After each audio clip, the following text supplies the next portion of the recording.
keys are to the glory days at the stick. From who's got it better than us to brick by brick. It's always the 49ers way, from off-season to game day.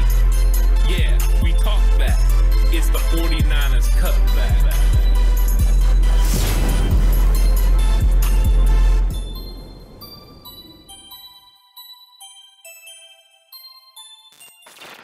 It's 49ers Cutback Podcast time. Welcome to the show, and it's time for another training camp battle. True. Because Alex Mack is gone. Accurate. Jake Brendel apparently is in, or is he? Because there's a lot of competition coming his way. There's a bunch of competition coming his way, and he's at least in. We know he's involved. The question is he in the lead? Doing a lot of things within here, and you could help us out by hitting that like and subscribe button right now, and let us know what you think in the comment section down below. Is it Jake Brendel's job to lose? Is Jake Brendel just the guy? Or is the competition something he should be a little more worried about? And that's why they went and got a Donhovan West as an undrafted free agent. And that's why they drafted a Nick Zekelj, is because they're not sold on Jake Brendel being the guy. And the reality is right now is he has at least the heads up. He's a four-star guy. He's been in the system at least 1 year. The Kyle Shanahan red shirt program, as the TCC loves to put it, is in full effect. And look, as of right now, Jake Brendel seems to be center one for the San Francisco 49ers. Yeah, I think a lot of the players are showing confidence in him. You know, the coaching staff has showed confidence so far in the comments that they've made during the offseason. I think Brendel is right now the front runner. I think there's an opportunity for one of these guys to come in there and take the spot, but it's not going to be easy because I think the 49ers do feel comfortable with his understanding of the offense, what is required of the center, and that he's going to be able to put the other offensive linemen in the best situations. So I think that is a heads up. I mean, some of the things that they've said about him, about being a coach on the field, understanding all the ins and outs, those are shining moments and things. Then you go back and look at his athletic profile, and the guy has tremendous amount of ability to be able to get to the second level, to be able to, do all the things you want in Kyle Shanahan's offense as far as run blocking. The questions are, is he going to be able to hold up if it gets into a one-on-one situation? Those were things we didn't have to worry about with Alex Mack. Brendel is unproven, and because Brendel's unproven, and like a lot of people say, he's been in the league since 2016. If he hasn't proven it yet, how's he going to prove it? I think this is an opportunity, but I wonder if one of these guys, and I think we have to keep Keaton Sutherland involved in this as well, as a guy that could come in there and potentially push Jake Brendel for starting reps.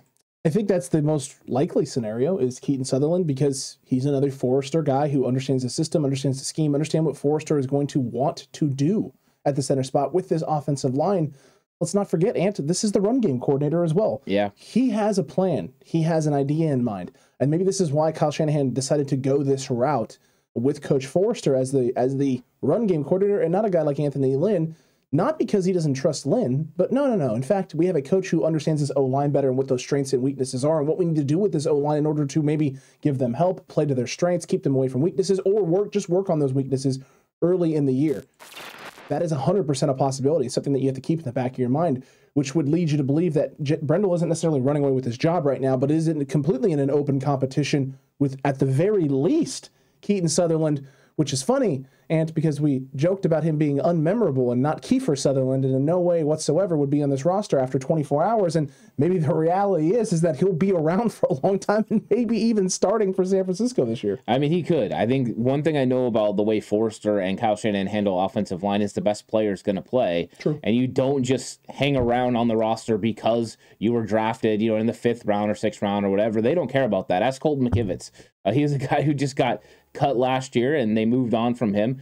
I think there's a lot of opportunity for these other players, but every single one of these guys have question marks. We don't have one guy that you're just looking at him and be like, you know what, that's the guy. It's a different situation than we have at guard with Daniel Brunskill, where Brunskill is a guy that we've seen do it already. True. We haven't seen any of these guys be able to do it at a high level, and I think that's one of the biggest question marks and things that has to be answered during training camp in the preseason. Is Jake Brendel actually as good as they're making him sound right now? That is the big question. And then who is actually going to be a part of this competition? Because we've heard the front office, we've heard Adam Peters discuss as a multitude of guys, all the way from Donhovan West, of course, who was a center at Arizona State, but also Nick Zekelj, who you brought up earlier, True. And Spencer Burford, about guys who could potentially take snaps. I don't think Burford is very likely in this scenario. I think he's the most unlikely. He is. And if they're going to be splitting snaps between these guys, you figure Brendel's going to get first-team snaps. Who's going to get second? We know Keaton Sutherland got them in minicamp and OTAs. Will it be Donhovan West now? or will they finally allow Nick Zekelj to take snaps? It really does feel like Nick Zekelj should be the answer, should be given an opportunity and granted a chance. You would think that they would want to do that given, the importance of utility and having guys who can play a multitude of positions, having a guy in Zekelj who can play tackle, can play guard, you can have him play center. He's going to thrive at the guard and in the center spots, you would imagine, in theory, in terms of what we've seen on tape from him. But he's taken none. He's not even been considered going that route. So is he really a viable option? Is it Brendel and Keaton Sutherland and they're just sitting on Daniel Brunskill, knowing that he can move in there as well if they really need him to, if they really don't like the options there and they feel Brunskill at center would be a better option and someone like Nick Zekelj competing at the guard spot with, potentially a Moore or a Skule or a McKivitz or something along that lines. I think they do have a safety net with Daniel Brunskill, and I think they have a safety net also with Treader because you have him still available. Until he's signed, you have an ultimate safety net, and I think Brunskill does afford them the opportunity to work out these other guys. When it comes to Zekelj, because he's transitioning to moving on the interior, I mean, his first reps playing at guard were at the Senior Bowl. So he's a guy that improved consistently there. It is easier to play guard than to play center. So it might be seeing how he handled that transition from tackle to guard. And then if he's able to pick up that and pick up the offense, then they could go ahead and transition him to center if that's what they want to do. And maybe that's what they're going to do as training camp moves on, or maybe he's far enough along now. The one thing the guy doesn't have any question marks about is his intelligence. The guy's going to pick up this offense in a big way. I think he has that kind of mental capacity that Alex Mack had. That's one thing I really like about him.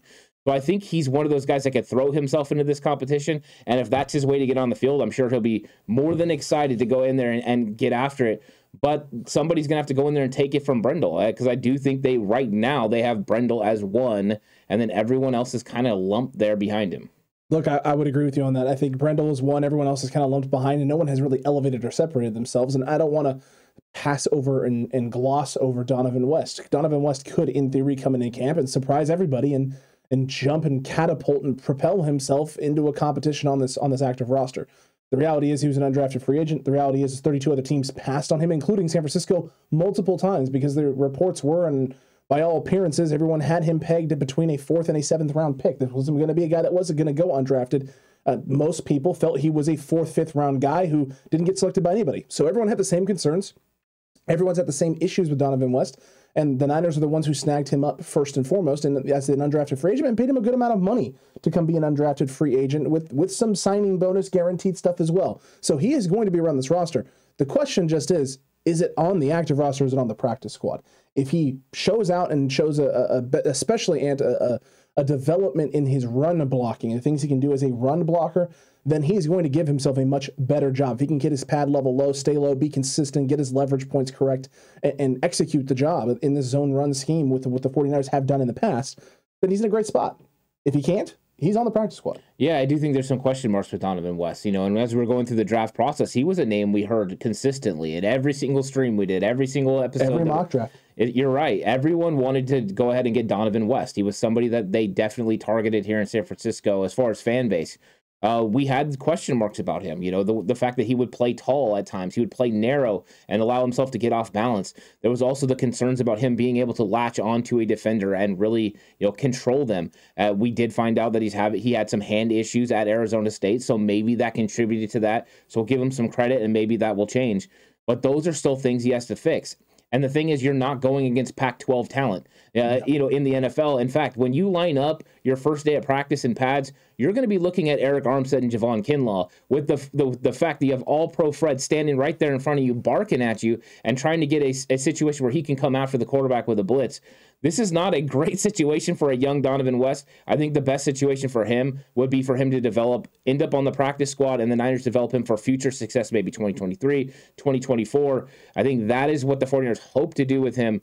But I think he's going to have a chance, just like everyone else, to come in there and compete. And what's the worst thing that happens? He goes in there, shows out, and ends up beating out Brendel. I don't think that's bad for anyone. No, in fact, it would be a great thing for everybody because it would show the 49ers' ability to recognize and spot undrafted free agent talent. Agreed. To get that undrafted free agent talent into San Francisco, harness and focus on the strengths of said player, find ways to put a plan in place to address the weaknesses, and then execute that plan. It would almost be like we pay all of our coaches good amounts of money to do their job, and then they do it well.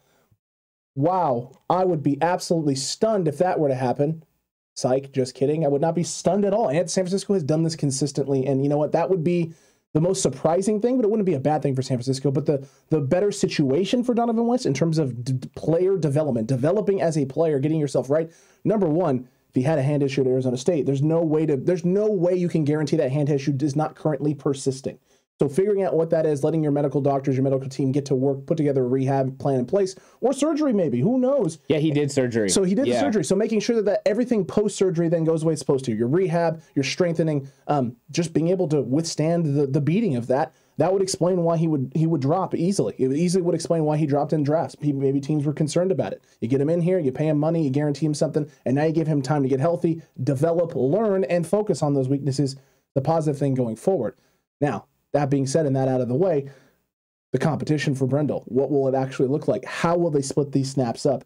What are you expecting to see? Are you expecting to see a Jake Brendel boatload of work early with this first team, or do you expect them to split these things up early in training camp and give everyone an equal share? I think Brendel's going to get the first team snaps. I think they're going to go in there and want to get some camaraderie with him and Trey Lance. Now, they worked together last year already, so they're going to have some ability to be able to handle already what each other does. Brendel making the calls, Trey Lance knowing exactly how the snaps come. That can always be a little bit of a transition from quarterback to center. That relationship is very important. The fact that they had something going last year definitely is what puts Brendel out there as a starter. And I think he's going to get the most reps. And then what's going to be the question is how they handle 2 reps.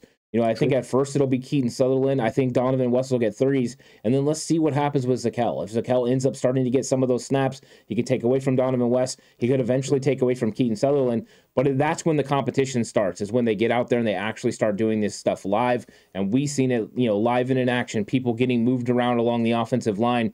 It was one moment Colton McKivitz is the backup right tackle. The next thing you know, he's a left guard. And that's just the way things happen at training camp. So there could be a lot of movement here. Right now, we have to keep Nick Zekelj as at least a possibility. But right now, until we see him take any reps, it doesn't look like a distinct possibility. Right now, you have to think Keaton Sutherland, Donhovan West are the most likely to go ahead and challenge Jake Brendel. Agreed. And I'm going to give Keaton Sutherland an even more of an advantage over a guy like Donhovan West just because he's played for Forrester before. So he has an understanding of the system, expectations, rules, responsibilities, how to go out and execute, be a part of a roster, make a practice squad. He's got it. He's got it under his belt. He understands what it's going to take. Donhovan West is still learning those things. That being said, I don't expect Donhovan West just to do nothing and sit there hopelessly just being like, well, I guess I'm just glad I made it here. No, he's got dreams. He's got aspirations. He has things he wants to do, but so does Jake Brendel. So does Colton McKivitz. So do every member of that offensive line. Daniel Brunskill, Keaton Sutherland, Nick Zekelj. All of them have aspirations. All of them have things they want to accomplish as a football player. And for Jake Brendel, this is going to be his first time to be the guy on a team leading them out into the season as the starting center. Yeah, Jake Brendel could be that guy. And then one of the questions is going to be who's going to be his backup. True. Would the 49ers feel comfortable with having, if Daniel Brunskill is a starting guard, him being the backup center? Or would it be one of these other guys? And Alex, which one of these guys is probably the best fit to be the backup center for the 49ers? Daniel Brunskill. Daniel Brunskill. For me, it's Brunskill because if Sutherland is not elevating up over Jake Brendel, then I don't believe in any world that you have a situation where Daniel Brunskill is not the better option. If it's Jake Brendel and Keaton Sutherland, Daniel Brunskill is your best option. I would rather you keep other guys with position versatility on the O-line than Keaton Sutherland, who's going to be kind of hamstrung into that center spot because of how much depth you have at the guard spot already. Having a guy like Brunskill who could play guard and center. Nick Zekelj, guard and center. Burford, tackle, guard.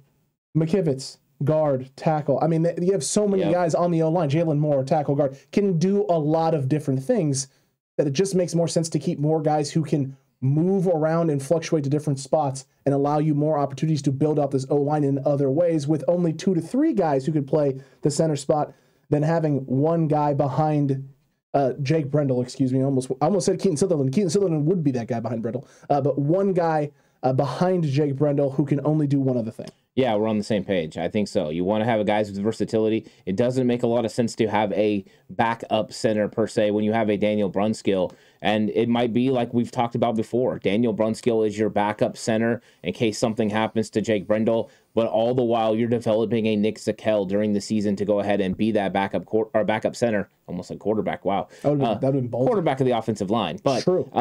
You could be the backup center, and you could continue to develop him knowing you have Daniel Brunskill as that safety net in case something happens. Of course, a lot of that is going on the mere fact that we're counting on Jalen Moore to be able to go in and step in at guard if that's asked of him, or maybe it'll be Spencer Burford. But somebody would have to do that, and they'd have to feel comfortable with that to be able to move Brunskill over. You don't really want to weaken a couple of positions, but with an injury, sometimes you have to. So I do think you're right. I think it's going to be a little bit harder for Keaton Sutherland and for Donhovan West to make this roster if they lose out the starting center job. And I think it's going to be difficult already for them to overtake Brendel. You know, that's right. It is going to be a hard task, and it's a tall order for whoever is behind all of the competition behind Jake Brendel. But Cutback Crew, let us know down below in the comment section right now. Did we sway you one way or the other? Are you really digging and vibing on Donhovan West now? Do you truly believe deep down in your heart of hearts that Keaton Sutherland could be the guy that ends up starting for the San Francisco 49ers at center? Or is it still Jake Brendel? Or maybe, Ant, it's none of those guys, and it's J.C. Tretter, the throwaway gentleman that you brought up and mentioned that the Niners need to go after and get. Let us know what you're feeling in the comment section down below. And then while you're down there, don't forget to like and subscribe if you haven't already, and hit that notification bell. Yeah, it's nice. It's nice to have that warranty on the box. You know, you have that just in case. And right now the 49ers have a couple just in cases with, of course, Daniel Brunskill, but J.C. Tretter out there as well, because one phone call, potentially you could get in an all-pro caliber player to go ahead and take over the center position. So I think the 49ers are at least feeling comfortable right now. I think they would love for it to be Brendel, love for it to be one of these young guys. Let's see what happens. I hope in the end it comes down to Jake Brendel versus Nick Zekelj. I think that's the best situation for the 49ers. That would be absolutely incredible. And if Nick Zekelj elevates himself to that point, taking no center snaps in OTAs and just stepping in right away and being like, hey, I am that guy. The future for the 49ers would be extremely bright at that point in time, but we'll see what happens. Training camp just around the corner. If you missed it not too long ago, and that broke, and you did a live stream covering that, so make sure you go over and click that. If you don't know the dates, you don't know the times, you don't know when things are going on, Ant's already discussed this live, broken down, so make sure you go click that video. And until the next one, Cutback Crew and the Faithful, stay safe. Remember, the right way is always the 49ers way.